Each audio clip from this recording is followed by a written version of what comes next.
Hi everyone, this is Jim. Welcome to this Blitz chess postmortem, a postmortem of my game number 315. My opponent kicked off with d4 and I played knight f6, hoping to get into a Grunfeld, which is an opening I've been wanting to work on a bit. It's not one I played over the board at all, and I haven't played it much in Blitz either, so I'm just trying to learn a new opening here. And my opponent lets me play the Grunfeld, so g6, knight c3. I think it may be possible, just let me check something. It may be possible to go ahead and play bishop g7 here. And then if your opponent plays e4, which is the move, cancel that. My mouse has been double clicking lately. Yeah, you can't play d5 anymore. So there's no time, that's what I wanted to check. There's no time for bishop g7. If you want to play the Grunfeld, you have to play d5 right away. And so that's what I did. And my opponent played not the main line here, but the second choice. So the line I'm familiar with, just to show you, is c takes d5, and then knight takes, and then e4 kicking the knight. And you get this funny setup where white has this big center, but black immediately works to undermine it with pawn here and bishop here. I guess the bishop comes out first in this case, and then the knight. So it leads to an interesting struggle. And so that's one way to play it. But it looks like this knight f3 move is a very respectable way to play as well. It's just I always played the main line there, so I had no real idea what to do here. But bishop g7, okay, that's a logical move. I played that. And then my opponent played e3. So that's a reasonable way to play. He's defending the pawn. You can see e3 is not the most popular move here. There's queen b3. I've seen Chess Explained to play that way, queen b3, and you take, and then the queen gets chased around a bit. Or you could take the pawn now, c takes d5, and e4 is still possible here. Or bishop g5, attacking the knight. Okay, so an e3 is the fourth choice. And I played c6, which turns out to be one of the main moves. I could have also just castled, apparently, but I felt like this pawn needed some support, and he goes queen b3, which immediately puts pressure on this pawn and this pawn, which keeps this bishop kind of tied down. But for the moment, things are secure. I go ahead and cancel castle. And then he played bishop e2, preparing for an early castling himself. Bishop d2 is the main move here, which is a bit interesting. Maybe it's just clearing the c file for the rook. Because it doesn't, I'm not sure what the bishop is doing on d2. Maybe the bishop will come out along this diagonal later. Perhaps, and yeah, the c1 square is available for the rook after the bishop goes to d2. Anyway, bishop e2 was played, and I decided to take here.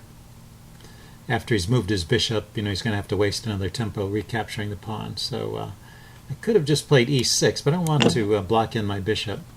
And I'm doing okay so far, white keeps the opening advantage, but I haven't gotten into big trouble yet. And right here, I make a mistake. I play h6, trying to... well, I noticed he's got this pressure on the e-file, and I didn't want his knight to come into g5. But the knight can also come into e5, so he's got two ways to put more pressure on the f7 pawn. I can't block them both. The engine is recommending just continuing development with knight bd7, also the chess book, or queen b6. I think b5 is also an idea here, immediately kicking this bishop and getting it off this diagonal. I end up playing b5 a move later.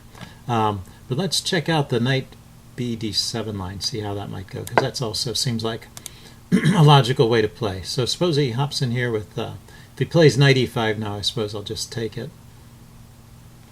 But he could play knight g5 here. And now queen e8 or knight d5. So, okay, it changed its mind. I was wondering about that. Knight d5 seems like a very risky kind of plan here.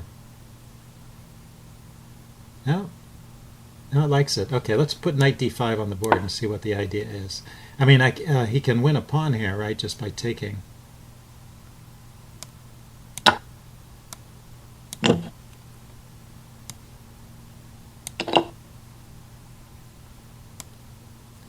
e6 kicking the queen. Oh, that's what it is. When I play e6 kicking the queen, his knight is loose over there. So he can't easily take that pawn because of the threat of e6 is a double attack on whatever is on d5 and also hitting the knight here. So so that's why knight knight to d7 was playable there. As long as you remember the trick, knight to d5. Okay, interesting. So in this position I played h6, keeping his knight out of the g5 square, but now he can hop into e5 here. We're out of the opening book, so let's take a look at this. Knight e5, then look at the notation tab, and now e6 seems pretty forced. I've got to shut down this diagonal, and also if we back up a move, this pawn is just loose because this pawn is pinned, so it's not protected at all. He's threatening to take it right now. So I have to do something immediately. And now white has a pretty substantial advantage due to my inaccurate play. But the game is not over. So let's continue. White castles. I play b5 now. Probably would have been better to play it earlier, or that knight bd7 move. The bishop has to drop back, but it's hitting this sensitive spot on g5. And I was torn between defending that and developing, and I eventually decided I needed to develop some pieces and try and get some counterplay going. So he sacrifices on g6, so pretty interesting idea. It's not entirely sound, but almost. You see this is only very slightly in black's favor here. So certainly very tricky to play, and now queen takes e6. I was expecting bishop takes g6, but well, they're both good, it looks like. Queen takes, and now the king runs to h7. So he's got two pawns for his piece, and he's attacking, right? Yeah, I was just counting. He's got these three pawns extra, but then I have one pawn extra on this side. Yeah, so he's got two pawns for the piece, and he's kind of exposed my king a bit. So decent compensation, maybe not wholly adequate, but certainly interesting, especially in a blitz game. So I play knight. No, it's his turn. He plays knight e4, coming in for the attack. But at the same time, this would allow me just to exchange it off. But I decided I would be better off going for the queen trade. Now, the queen trade, it turns out, is a mistake. It looks like I should just take that knight or play bishop to c8. So here, after the queen trade, the problem is it leaves me with some... I didn't go there. Sorry. I went here, queen to d7, where it's defended by the knight. But it leaves me with some weaknesses, and he could play knight to c5 here, attacking my queen. And then, well, he didn't play this way, but this is how white can maintain the attack here. Knight c5 hitting my queen, and if I take, he takes back. And now it's my turn. Rook to c8. That's kind of a funny move. Why not rook to e8? Oh, because of the fork. This square here, I've got to defend this square. I've got to defend the c7 square because knight to c7 is a threat. And then knight to f4, hitting this pawn. Okay, so anyway, he gets a lot of play. Even though the queens are off, he's got more than enough compensation with the two pawns and the active pieces. Interesting way to play. Okay, so instead of doing that, he took my knight with check. And I was worried for just a second, but fortunately my queen is also defended by my knight. So I can just take his knight, and I'm back to where I have the slight advantage. After queen takes d7, knight takes d7, and I keep it for a while here. But the position is still kind of complicated. I have the extra piece, but he's got a strong pawn center, and this can be dangerous, so I've got to be careful here. He goes bishop d2, developing. I go rook a to f8, doubling on the f file. f3, starting his pawns going. Knight to b6, trying to maneuver my pieces to better squares. The knight's looking on these squares. And now b3, keeping my knight out of some of these squares. And also maybe preparing a4 to undermine my pawns on the queen side. Well, knight d5, I thought, well, hitting this pawn would be good. And now he goes a4. And now there is a threat to take here and win a pawn. But I played rook e6 here.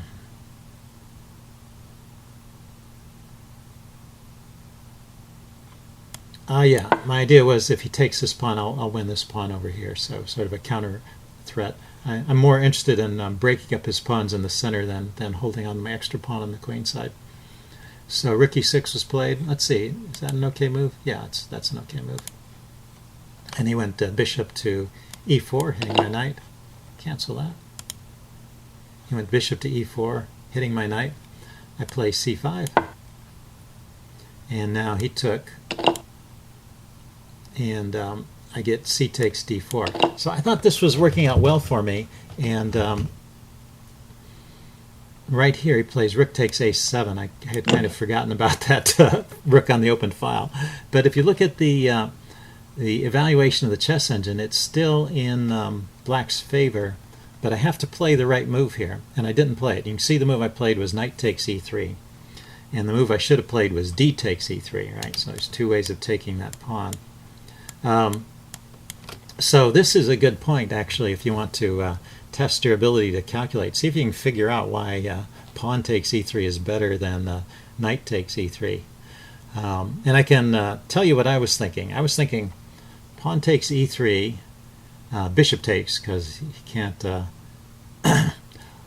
no, I was thinking he could leave that hanging there and take this bishop, right? I take on e3, he takes this bishop, I take his bishop, he takes my knight. And he gets two pieces, and his rook is guarding the square, so my pawn isn't queening immediately. And he gets two pieces, and I only get one. So he gets a piece back. He sacked a piece, but he gets a piece back in this, and he only loses one pawn. So at the end of all this, he'd actually be a pawn up, and his pieces still look pretty active. So that's why I decided not to play pawn takes e3, and I played knight takes e3 instead. And what I was figuring with knight takes e3 is that, well, if he exchanges, then I have time to save my bishop, and so I remain a piece up. So that's what I was thinking, and I was wrong. And so if you want to pause the video and see if you can figure out, just from looking at the position, what's wrong about that, the clue is, you know, you just have to move. You have to look one move deeper. It's not that I was so wrong in those calculations. It's just I didn't look deep enough. Okay, I'm going to give the answer away now. So let's look at the move I didn't play. D takes e3, threatening his bishop. And I was thinking he could just take my bishop, right? That's hanging. And then I was going to take his bishop. And then he was going to take my knight. And now if we stop at this point, we see that he's got two rooks and a bishop. And I've got two rooks and a bishop, so the material is even. And he's got an extra pawn, 1, 2, 3, 4, 5, 1, 2. He's got two extra pawns, although this one is doubled. And so I kind of stopped my calculation at this point. Also, my piece is under attack, and I was thinking that white is better in this position as I calculated. But what you have to do is you have to see one move deeper, and actually this rook to e1 move is really strong. It's threatening to queen, and if he takes, I'm queening anyway. And his pieces are not in a position to come back and defend against the threat. His bishop and his rook, which need to come back and defend the e1 square, are both not available. They're both blocked by their own pawns from getting to any square which could defend against my threat of queening. So this is just winning for black. So if we back up a little bit, after d takes e3, he has to take back with the bishop, and then I can take his bishop, and I have time to save my piece basically, and I remain a piece up. So that would have been the way to play it. Instead, I played knight takes e3, which I thought was good because I'm taking that pawn, I'm hitting his rook, but he can. Let's see what he played here. Yeah, he played bishop takes e3, which is the best move. He just takes that knight off, and now I take back. I should take back with the pawn, huh? I didn't take back with the pawn. I played bishop takes d4. But even if I take back the best way, he still retains an advantage here. So let's take a look at that briefly. D takes e3, and he gets the piece. And it's a situation where he has two rooks and a bishop. I have two rooks and a bishop, and he has the extra pawns. So, and this pawn is not going anywhere in this case. So that was the case where the material rules. So I was trying to maintain my piece edge, and play this move, bishop takes e4. So that was my idea, is getting the bishop out of hock, taking away his bishop. But now he has this simple move. This is the, again, this is the, I stopped my analysis one move too soon. His bishop is under attack, but he can just take this pawn. And he did. And now my pinned bishop is going to be the end of the game for me. I play rook g8 to try and defend it. So, but once again, I needed to look one move deeper to understand that. And he cashes in here. It would be stronger for him to, well, take my bishop first.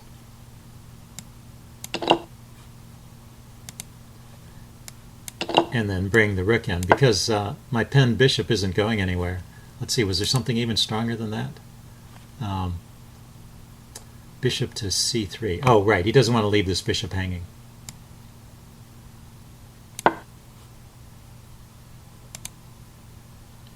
Bishop to c3. And I still can't bring this rook in to defend the bishop, so what's the engine saying? I could play g5 here, I guess, to give the king an escape square.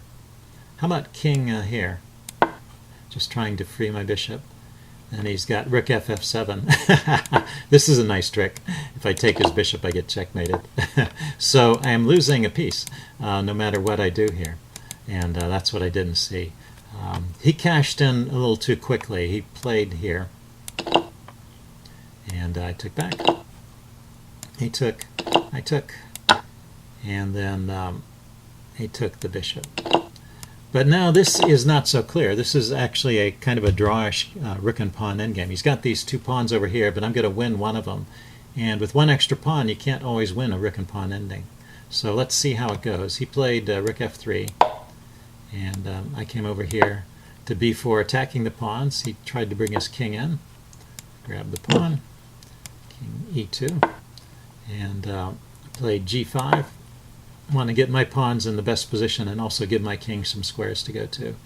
Played h3, now king g6 coming forward. My king is cut off at the moment, but eventually he's going to have to bring his rook over here to support the pawn, and then my king will be free to move. So this may be a drawn position. The evaluation of the chess engine of 1.2 points doesn't really mean anything unless there's a line where white can actually queen a pawn, in which case this number will rise. But as long as it stays in this range of around 1 point, there's no way for, or the chess engine has not yet found a way for white to make progress. I'm not saying there isn't one, but it's just the chess engine hasn't found it yet.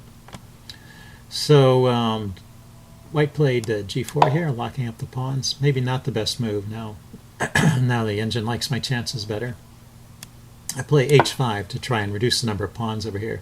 The fewer pawns there are, the easier it's going to be to draw. And he plays king d2, trying to get his king over here to support. I take, takes, and he plays rook to b4. Oh, I play rook to b4, it's my move. Attacking this pawn and keeping this pawn blocked. So at this point, he plays the only move that keeps chances. Yeah, okay, he's got to defend the pawn, right? And that lets my king out, so now my king can get active. And he comes over here and attacks my rook. And bring my rook over here to f4. I thought this would be a good square. Provides some shelter for my king, keeps pressure on the g-pawn here. He pushes on with b4. Now I play king e5. I have to kind of keep the king in a position to look out for both pawns. I have to stay in the square of that pawn so it doesn't run. And I have to also be ready to threaten this pawn if need be. He plays rook e3 check. Cancel that. Rook e3 check. And now the chess engine thinks I should just go back to f6. So this is what I wanted to see. This appears to be a drawing line. A position like this, you might think it's simple and you should be able to tell from looking at it if it's a draw or not. But it's not that easy. So let's count the pieces. 1, 2, 3, 4, 5, 6, 7. Yeah, table bases, this might be in the table bases. Table bases go to up to 6 and sometimes 7 pieces. So this maybe has been already figured out. So you could just look it up in a table base. But playing it over the board, you don't have that luxury. So it looks like king d5 that I played here is also still drawing. So let's continue with this rook d3 check. And now king back to e5. I should probably just stay in the middle of the board. And then when he tries to run the pawn, this is the line I wanted to look at. Oh, I can take here. And if he goes back with his rook to defend, then can I just keep moving my king around like this?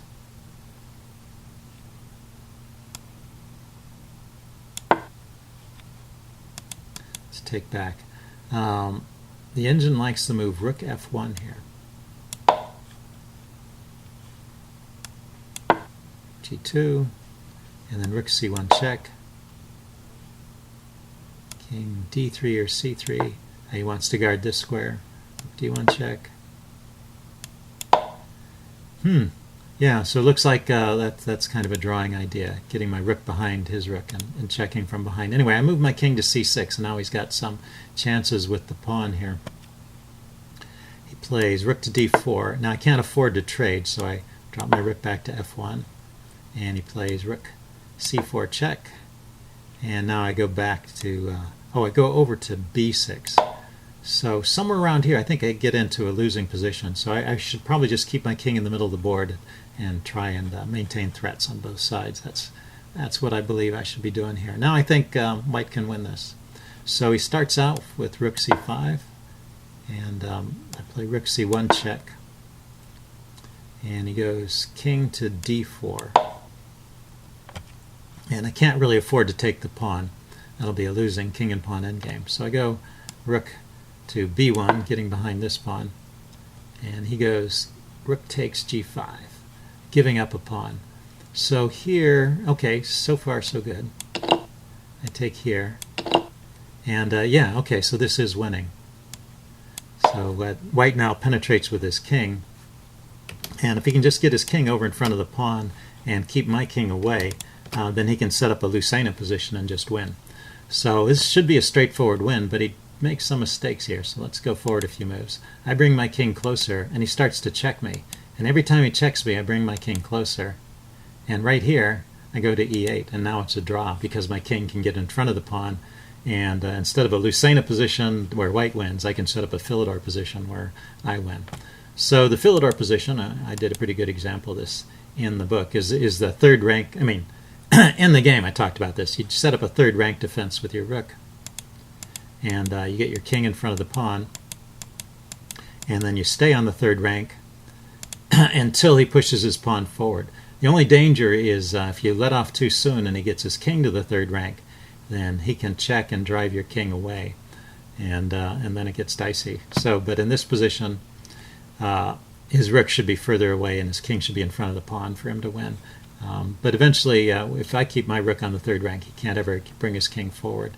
So eventually he has to push the pawn, and then I drop back, and now I can check from behind. So he has this clever idea of shielding his king from checks with the rook, but it doesn't work because I can come up here and attack the pawn, and then I'm just going to bring my rook here and check and win the pawn. His only move to hold on to the pawn is this move, and this is a draw. But what happened was, to play it all the way out, what happened was in this position, while he was thinking if he still had a way to win this, he lost on time. So I actually managed to score a point out of this game. So pretty interesting. I like that tactic in the middle, a good spot for you to work on your visualization and calculation abilities and a little bit about the endgame. Hope you guys enjoyed it. Leave any comments you have in the section below, and see you again soon. Bye.